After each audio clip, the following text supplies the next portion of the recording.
Hello everybody, welcome to Tom's Tips 2010. And the reason I'm saying that 2010 is because it's nearly 2011, which means that it's 12 months almost since I started doing these. And I know what you're thinking, you've got the same jacket on, you've got the same pants on, and you've got the same bob cap on. But you're wrong.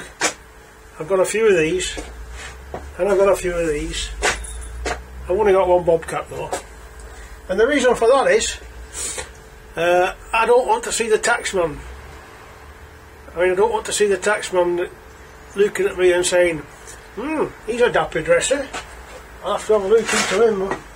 So I'll keep him away. I got that lesson off Columbo. He's a very good American detective. He had the same jacket for many years, but it wasn't the same jacket. He had a few of them. Right, we're doing a crossover. The reason we're doing a crossover, some lads have been asking me for ages, and it's time I did one. So this is a full crossover. We've done the half crossover. The full crossover takes 3 bends.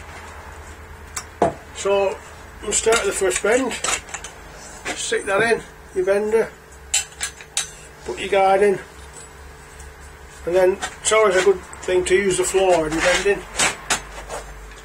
to use the floor. I've seen these ones on YouTube where they use a bench, and that's a very good idea, because they put that in the bench like that and then they can mark it on this with a felt tip pen, and they can be very accurate and does a good job. The only trouble with that is, when you're in somebody's house or on a site, you haven't got a vise, so we're going to use what you have in somebody's house. And in somebody's house, you don't really want to be using the floor if it's a very nice carpet, so you make sure you go somewhere where you won't damage the floor. In here we're okay. I say you use the floor because you can put your foot on that and you can use that for leverage. This is 15mm copper, it's not too bad, but if it's 22mm copper, you need either arms like a giraffe or a bit of leverage. Right, anyway, so here we go. First bend. I only going to go very slight, just about that much. In fact, we might go a little bit more. Yeah, we'll go a little bit more. Yeah, so, at a rough guess, if that was 45 degrees, we're going round about 25-30 degrees. Okay, now the next bend, we're going to turn the over, and we're going to put the next bend on the slightest possible distance away that we can, and we're limited by that distance, because we can't, if we go too far, that's miles too far, but the nearer we get, I don't know if you can see that, the nearer we get, the more we're forced out of this clip. So we get that in as near as we can to that clip without distorting that hold on it, and still be able to put your guide in. And when you've got that, then you go again. Now this is a bend that you want to come past. Now I'm looking at it like that. I want to come past there a bit more than that. I'm going to come past there, so I've got the bend bit, it goes past the straight line. So I'm going to go a bit further than that.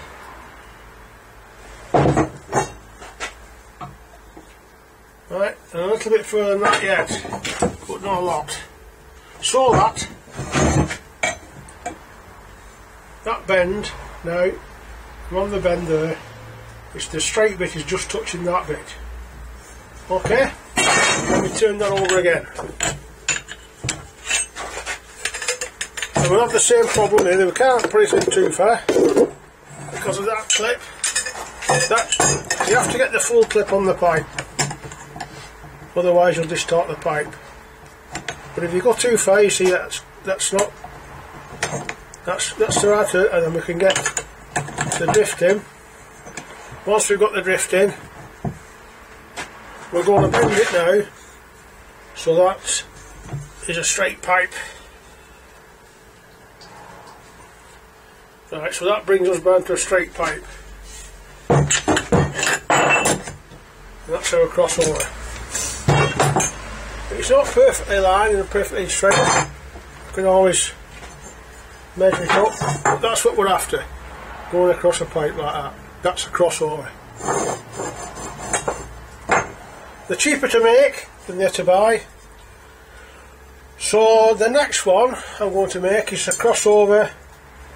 If we were sort of crossing over 2 or 3 pipes. That's just for crossing over one. So I'll see you later on this year, because we're in the Christmas break now and I have a bit more time. I'll see you later.